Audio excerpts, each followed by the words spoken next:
So what's your biggest hope and dream? What would make you want to jump out of bed every single day if it was a reality in your life? Do you know what that is? Do you have an idea of what that is? Do you sit and daydream about what that is? Here is my experience with dreaming that big. Most women in midlife have learned some really nasty habits for shutting that kind of dreaming down. We shut it down with our responsibilities for others. We shut it down with our own doubts about whether we could accomplish it or not.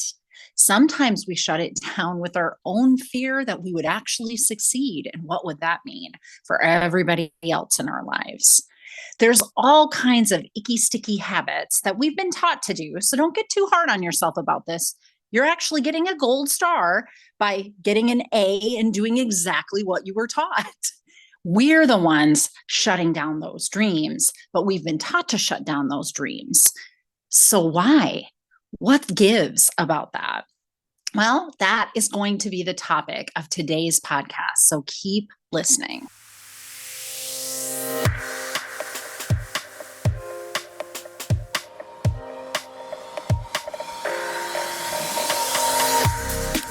You're listening to Straight from the Psychologist's Mouth, a podcast that teaches women in midlife to unapologetically stop silencing their dreams and start designing the lives they want to live in.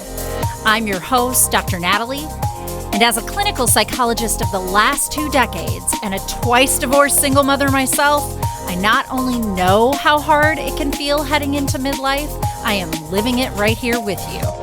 I've taken all the many failed attempts and lessons learned in my own life and combine it with my extensive clinical experience to give you the tools you need to make midlife the best time in your life. No joke. So let's get started.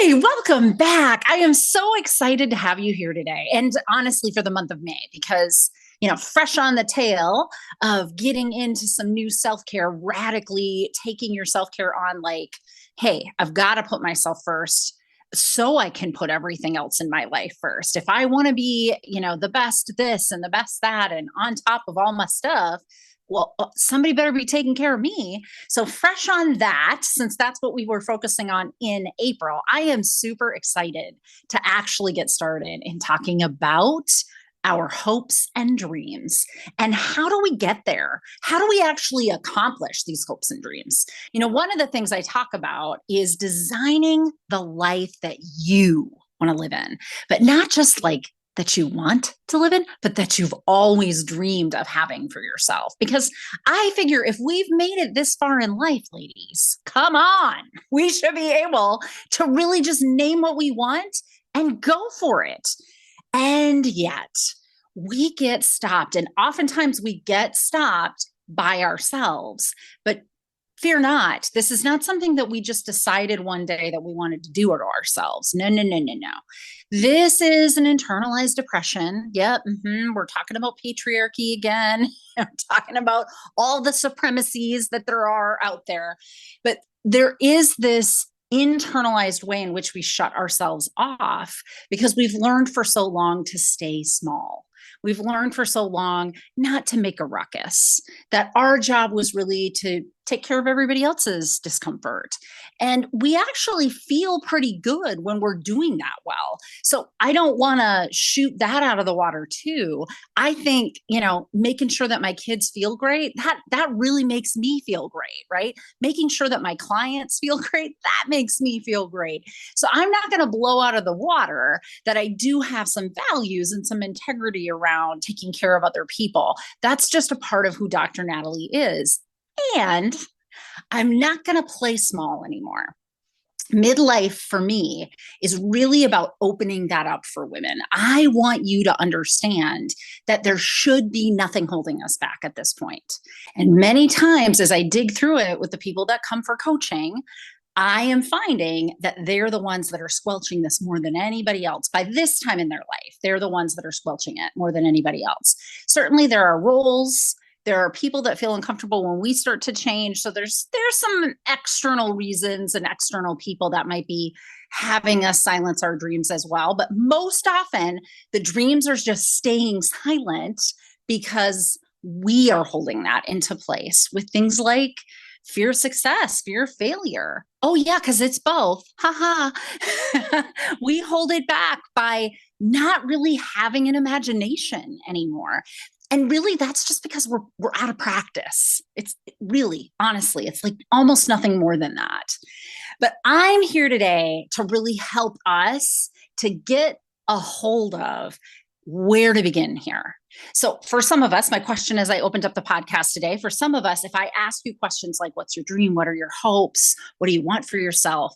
If nothing was stopping you, not finances, not responsibilities, not fear, if nothing was stopping you, what would you want? Some of us can just boom right out the gate tell me rather what they would want. And sometimes with adults, it's a little harder to get that to pull through. And with women in midlife, even more so, it's a little pulling teeth. So I've given you a freebie this month that you will enjoy. It's a reflection piece. You're going to sit down, you're going to journal a little bit, but it's all meant to get you starting out with these creative juices, because I want you to really benefit from the stuff that I'm going to be teaching on this month. And so if you're one of those people, like many of us, like you are in good company. If you're one of those that's really struggling with even knowing what your dream life would be, well, then, honey, you are in the right place and I am going to get you started. In fact, I want to share real quick about 3 different coaching clients that I have been watching over the last year. So just, haven't seen them actually in person in a group coaching format, other than they like to drop in on my free group coaching, but haven't had them in my group coaching now for, I want to say the last person graduated at least a year ago. So these are 3 people that have been long time group coaching clients with the Learn to Love Your Story program. And I have watched some pretty magnificent things happening in these ladies' life kind of from afar, right? Because I get to keep following people on social media. They're still part of my small groups. They still, in our communities are talking about what their successes are. But I want to talk about these 3 ladies because I really want you to understand that what I teach and Learn to Love Your Story is not overnight success. It's lasting success. It's not, oh, I'm going to flip a switch and my life will look like amazing the next day. It's what are the little steps that you need to start to put into place that over time are going to create the lives that are your dream lives. Okay. So my first coaching client is somebody that I have known for a long time. She joined my group. She was kind of interested to see what it was that I was doing because I'd been posting stuff on social media. And I would say, honestly, from the get-go, one of her goals in group coaching was that she needed to build some more compassionate self-awareness about why she was feeling stuck around her career in particular. There's a lot of life changes happening for this lady. Kids were aging out and moving out to go to college, things like that. But for her, what she was really focused on at the time when she was with the group was on the career side of things. And we always start with compassionate self-awareness because, hey, you can't know what needs to get fixed until you know what's there.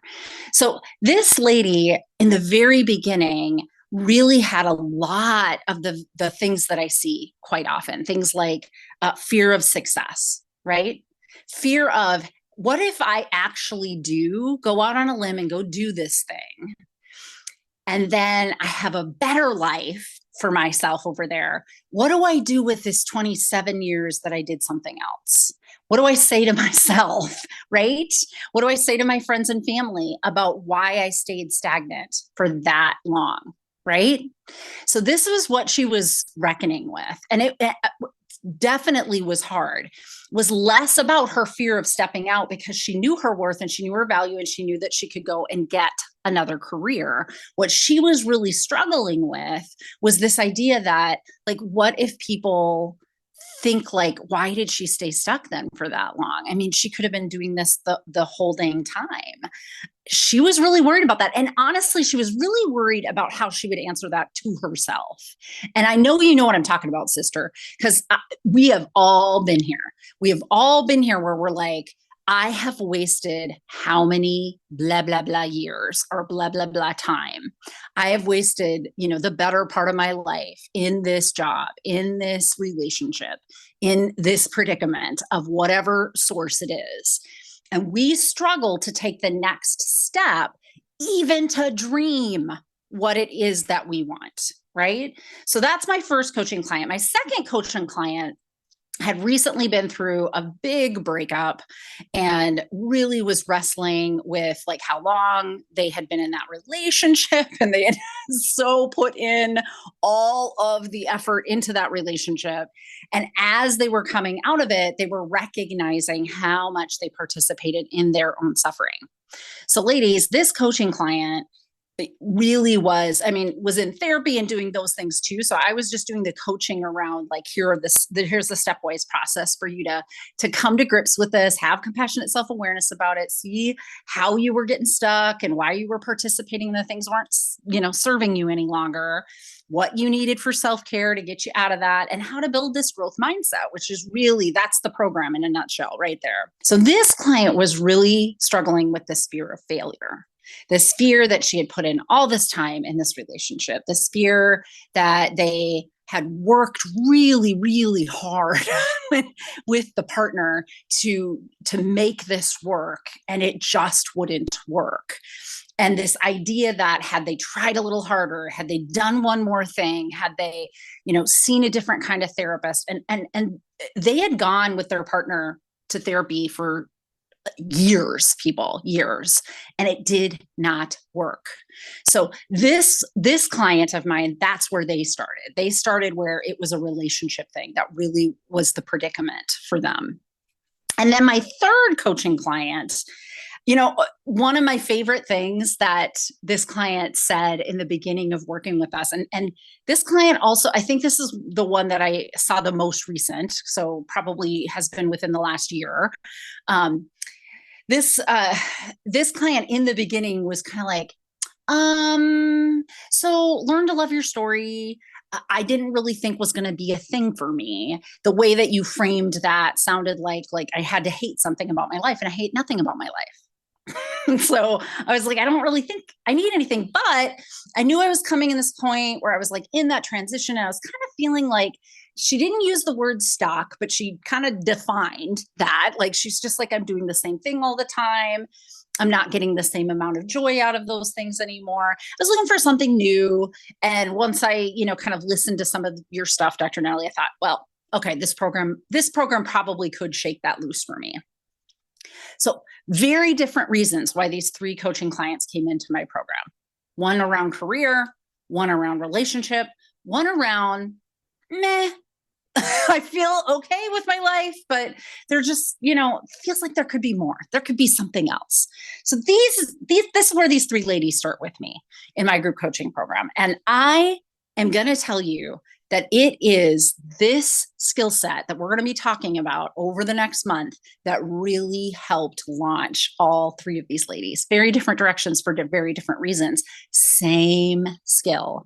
And each and every one of them started in a position where things were holding them back.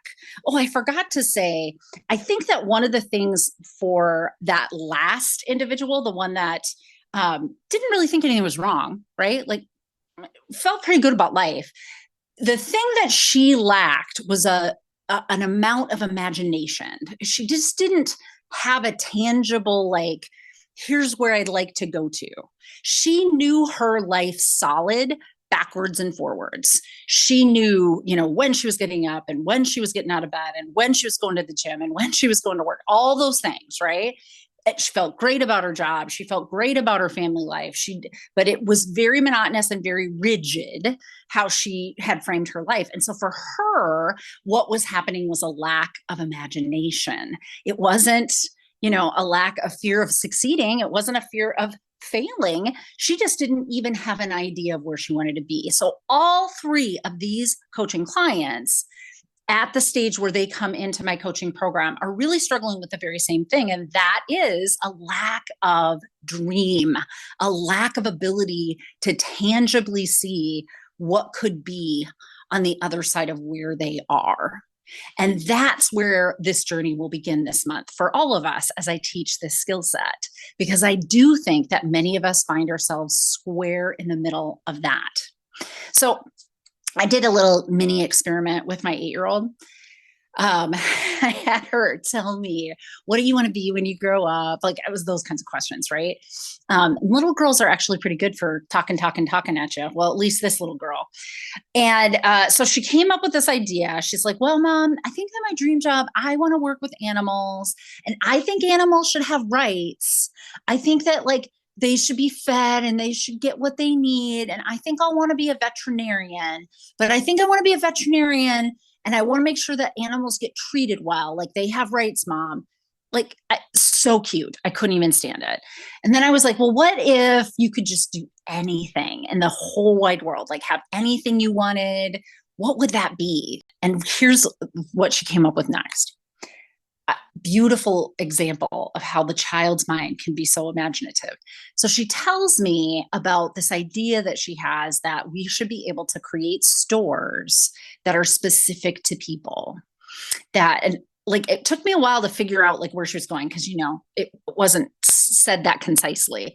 But what she was thinking is there should be stores for people like her that just want to go in and they want to get slime when they want to play, and they want to get their favorite snacks when they want to snack, and they want to have the food in the store that is the best kind of food for when Mom makes their favorite dinner, and they want to have all clothes in the store that go with what they like to have. That people should just have a store that's specialized to them, and they can get whatever it is that they want from that store.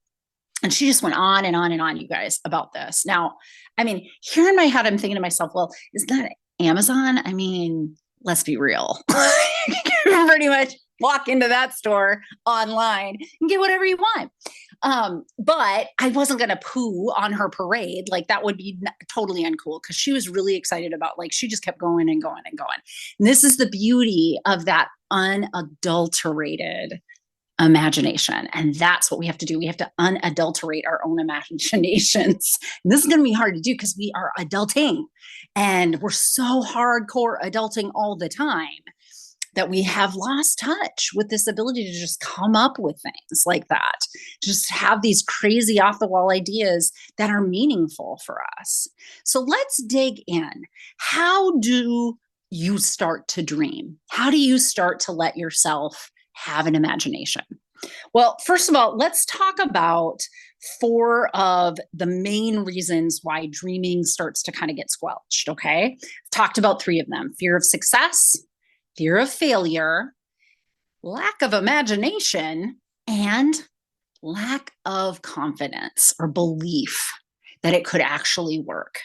So these are the 4 sticky old habits that are going to get in our way of dreaming our big dreams and making sure that we can set it up in a way that we can intentionally work towards it. So how do we work with these 4 little muckety mucks? Well, there's 4 steps. All right. And the first step right out the gate is that we're going to have to believe. We have to believe that what we're doing is actually working. We have to believe that this dream of ours has really already happened, right? And I think you need to actually have that amount of belief and awe before you even can have the imagination. And I bet you're thinking to yourself, well, how in the heck does that work? Because don't you have to have an idea of something before you believe in it? No, you need to believe in you, right? That's the confidence that you're really going to have to build. And a whole idea here is that you cannot undermine this with any of the worrying behaviors or the naysaying ideas that are going to flood you. Your adulting naysaying ideas are going to flood you as soon as you start these exercises that I've given you in my freebies, which, by the way, in the notes and at learntoloveyourstory.com. So what you have to start with is this premise that you can do anything. And you have to recognize that you've already done anything you set your mind to. And I know that you're questioning how I've just phrased that. Like, yeah, not really. I've set my mind to some things that I have fallen flat on. And here's what I'm pretty sure is happening in that scenario. You have set your mind on an idea of a goal. Okay. So we'll go back to my coaching client who feared her own failure. She couldn't think of being in a marriage or in a relationship other than the one that they were already in. Couldn't get there. Couldn't see past that. And that was really the place that she was at as she came into coaching. And what we worked on was believing in herself, because what she was really worried about is that she couldn't handle what would be on the other side of that failure in that relationship. Because failure really isn't a thing, guys. It's just a step in the learning process. And we have no problem with failure when we watch our toddlers get up and fall and get up and fall and get up and fall until they get their balance and walk. We have no problem with that. We don't call our toddlers failures because they're falling on their butt. We laugh, we think it's cute, we get them back up, we try to help them, but we don't laugh and naysay and jeer what we're seeing. That's not a thing, right? Okay. The thing is that the neurology of learning new things is at work there. The very same way that the brain is working, our neurology is working when we do this new dream thing for ourselves. We must get up and fall and get up and fall and get up and fall a million times before we're going to actually arrive. It's part of that learning process. So failure isn't a thing. It's a construct that we've created to instill fear in us, thinking that fear would actually accelerate our succeeding, that it would like push us forward. But it's kind of backfiring at this point, right? Because for a lot of us who believe in perfectionism, which is also kind of what's happening there, but I didn't include it in the list today, but it is kind of one of the other competing factors here is this idea of perfectionism.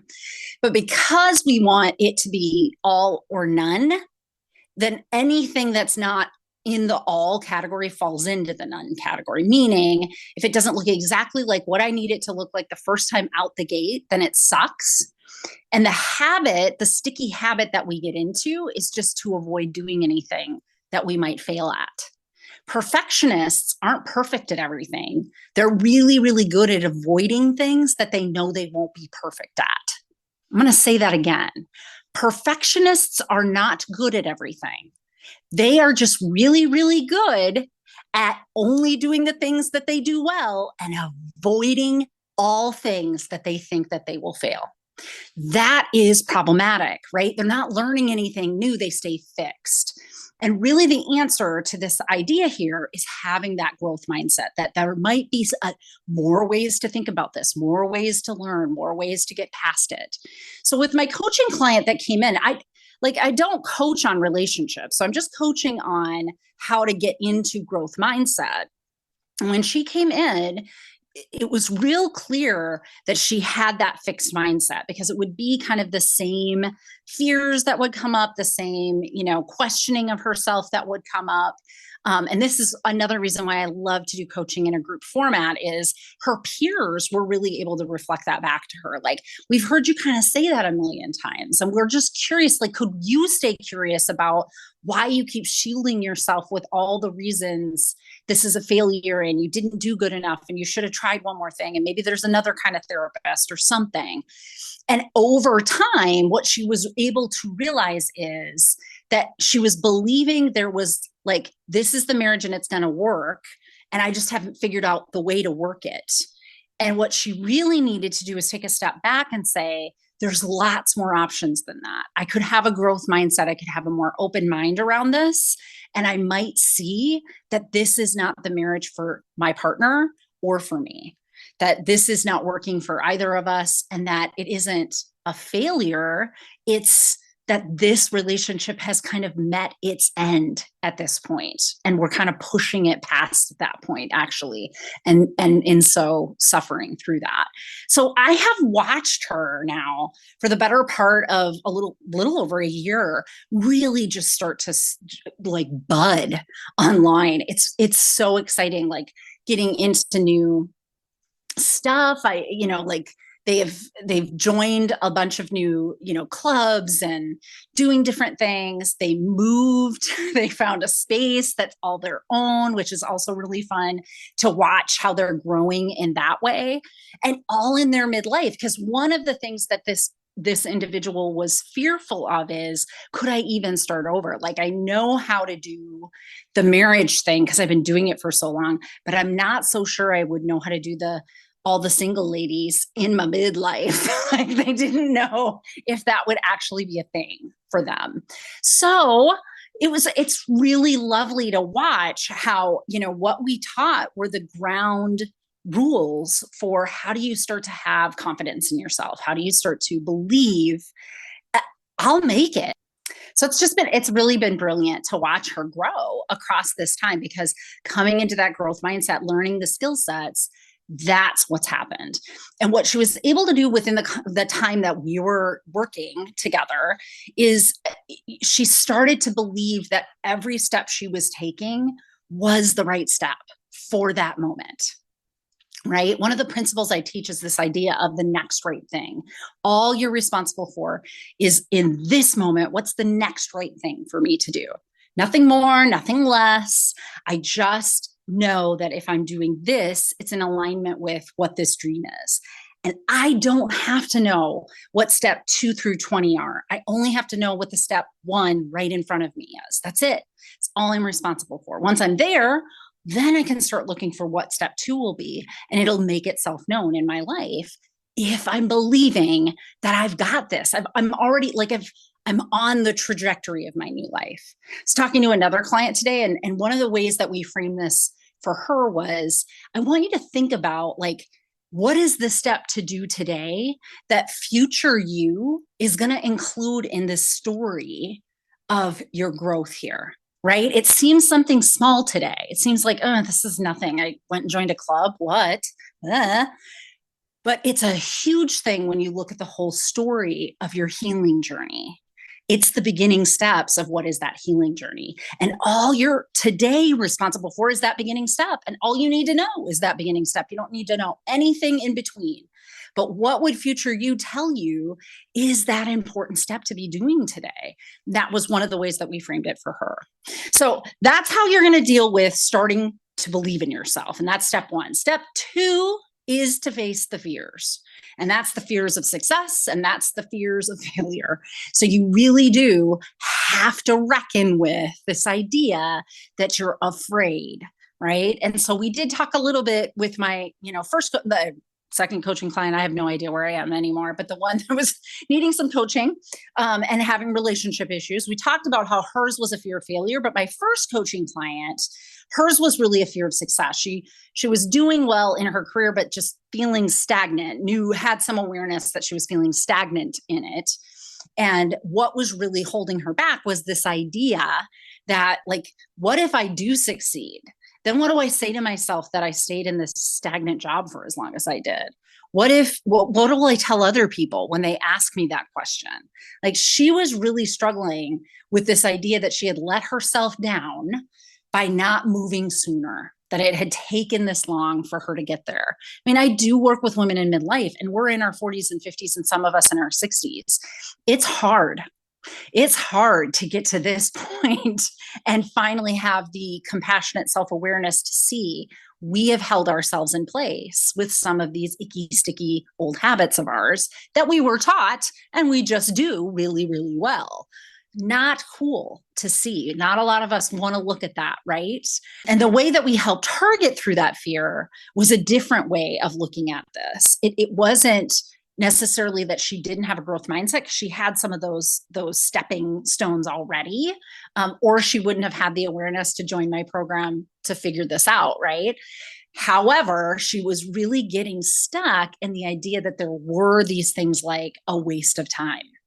And there were these things like, what do I have to tell other people? Like, I owe it to other people to give them an explanation. And what do I say to myself when I have wasted all this time? Like, how do I forgive myself for all those years? We really helped her to reframe for herself these rules that held all that up. Okay. So, like the rule that says you owe it to other people to give them an explanation, not my favorite rule. And I guarantee you, I have done hundreds, if not thousands of hours of therapy with people in my lifetime around that. Well, I owe it to them. I need to explain it. I'm not going to be able to leave this marriage unless I can explain it to my kids. I'm not going to be able to jump out of this job unless I can tell my employees why it is that this doesn't work for me anymore. That we always feel like we owe something to somebody else is a very common cultural program, social program that we all follow pretty hook, line, and sinker. So we helped her to reframe like that might have been a rule that served you for a very long time. It helped you to have integrity. It helped you to, get to where you are within the job that you're in. And all of that those were important steps, right? But it doesn't serve you now and it's holding you back. So how do we help you change that rule to be something that better serves you? And her growth mindset like immediately leaped to this idea of, oh, I needed to think that so that I could build the skills I had within the job I had. And now I know I'm going to succeed going forward. And I don't owe anybody an explanation of why I want to evolve that way. If they want to know and they're invested in a relationship with me, they'll know because I'll have been talking to them about this the whole time. And if they're not, and they're just being voyeuristic and want to, like, you prove to me why it is that you get to go yuppity yup and take on your dream in your career. This doesn't seem fair. She wouldn't have to answer to that. Like, those are not people that serve her at all, that have a good relationship with her at all. And all of a sudden it started to become really crystal clear to her that she didn't fear success. She feared breaking the rules. And that was what we really helped her to shift on. And it helped her to really open herself up in this dreaming, right? And now the third step. And the third step really helped my last coaching client who, came to me with, I kind of don't know that I need to love my story. I think I already do. And she didn't really think, she's like, that title doesn't really work for me. But then she figured out kind of some of the stuff that I do in my programming and she was interested and intrigued and joined. But for her, there was a stagnation happening in her life that she couldn't quite put her finger on. Because when she looked at her life, all she could see is like, it's all going well. Like, I'm doing all the things. It was very rigid, right? But she was doing all the things and it was a good life. By what standards, right? Like, if you're feeling kind of like, could there be more here? Then it's time for evolution, right? So the growth mindset that we were really helping her reckon with is just because you're moving beyond where you are presently doesn't mean that where you are presently and where you've been have less value in any way. It just means you're growing. The version of you today is not who set this life up 10 years ago, 12 years ago, 20 years ago, 30 years ago. The version of you today has a different feeling on the inside and is telling you something about, I think that we're ready for something else, right? I really do. All right. So once we were able to help her have that compassionate self-awareness, her real stumbling block was the lack of imagination. Like I said before, her real big deal was just that she's like, I don't even know. I don't even know where to start. And if I had asked her questions, like I was asking my daughter, if she had kind of come up with the idea of, let's make a store where you can get anything that you want, she herself would have started to self-critically take that down and say, well, there's already Amazon, so nobody needs that. So I don't need to create that because there's already an Amazon. And, by the way, it just doesn't make sense to have a store and have it all over the place. I mean, I probably should do it on the internet. And of course, Amazon is on the internet. I don't want to compete with that. And, I know I was going to be a little bit more boutique about it, but yeah, everybody's doing boutique. Like, right away, what would happen is she would make it smaller and smaller and smaller because she was really, really good at staying in the boxes that had been set up for her in her life. She was just and liked her life, liked the roles, good for her, great. But it only limits us to that box when we live in it. And that was really what she was bumping up against. Is she was ready for some growth. She was ready for something new. And all of the sticky, icky old habits that she had would small that down into a little box that she had already been taught about. And this is where people run into that problem that I talk about all the time, which is old maps take you to old places, right? If you go back to your old maps, you know where you're going. And if you want something new in your life, you can't get there with that old map. It's not going to take you there, right? You're building new neighborhoods. They are off the grid, girlfriend. They are not, they are not on the GPS any longer.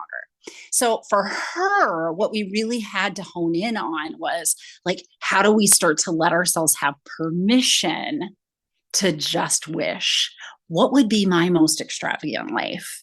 What would be if I was just like, nothing held me back? Not a fear, not a lack of imagination, not anything. If nothing was holding me back, my responsibilities weren't holding me back.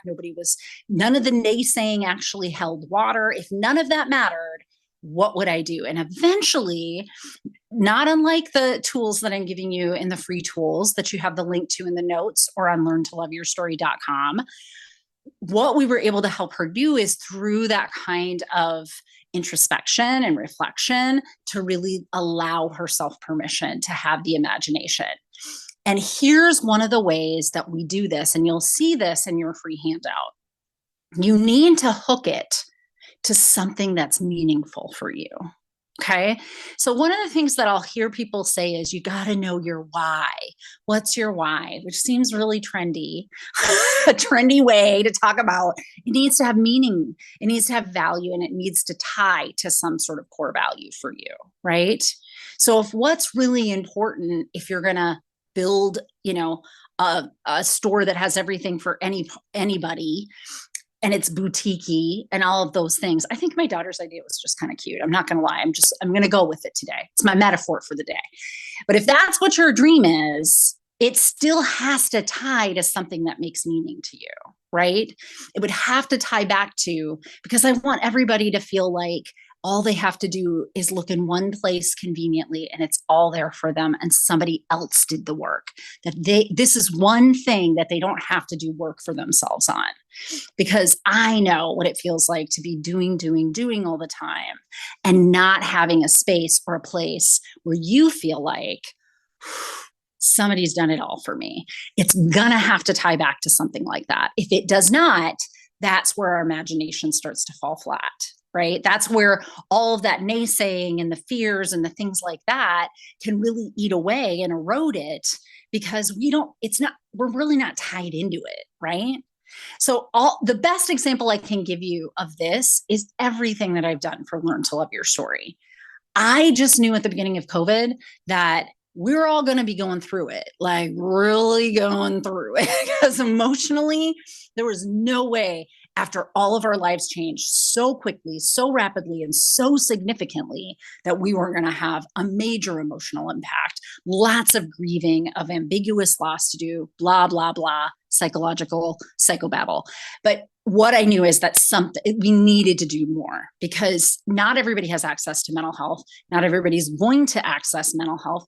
And there's not enough of us to go around for you folks. I'm just saying, like, there's only so many mental health professionals. So even if we were all accessing them or had access to them or both, there aren't going to be enough of us. So I wanted to get this kind of information out there in some capacity.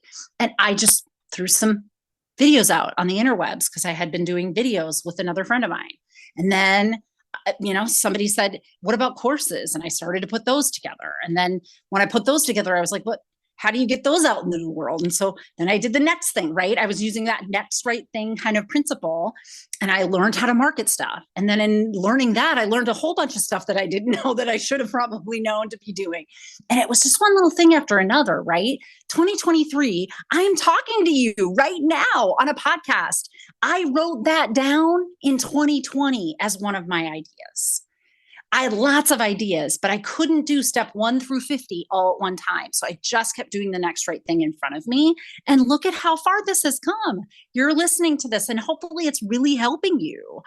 And that, my friends, was tied to a value of mine, that we could be doing better for ourselves, that mental health professionals have all of this wealth of information, and there's a way to get it out there and disseminate it in different ways for different people. And I just needed to be doing that in some sort of fashion because it was important to me. And here I've built an entire coaching business that was my side hustle that's now more of my half hustle. I'm not quite sure where it's at yet. I hope it's my whole hustle at some point. But yeah, this is amazing that I have been able, without any ideas, just to keep dreaming towards something. But if you can't hook it to something meaningful, you won't be able to have that dream. You won't be able to set that intention and keep that focus. You won't be able to hold on to it when you're feeling burned out and like things aren't working as you would like them. And believe me, with any dream, we fall that way. That's part of the learning process. Those are the first 3 steps. And the 4th step is the easiest one of them all, right? So step 1, got to believe in yourself. You've got to be able to do that. Step 2, you gotta face all those fears, ladies. We have to be able to put those to bed. We need to have courage. Just so you know, courage doesn't mean the fear goes away. It means we do the things anyway. So you're gonna have to learn how to tolerate those fears and move past them. And a growth mindset is a great way to do that. Number 3 is you've got to hook it to something that's meaningful. And that's really going to open up your imagination and let yourself dream. That's super, super important to be doing, because if you don't have a dream, you're not going to follow it, right? You can't set that intention to keep going forward. But number 4 is one of my faves. Number 4 is just enjoy yourself. For crying out loud. Life is hard. Life is a drag sometimes. Can feel like you're just getting up and doing the things and plotting through from day to day. So if you're going to do a dream, not only should it be meaningful, not only do you need to believe in yourself, not only do you need to push past your fears, but you need to have joy, my friend. You need to enjoy the process. You need to enjoy yourself and do it for you. And that's actually a really important piece. If you don't have that, it just becomes another to-do item. It just becomes another task in the endless lists of tasks that women have and have created for themselves. And so I promise you, it won't go very far. You can't make a dream come true when it feels like a drag. It's not a dream then. So enjoy yourself.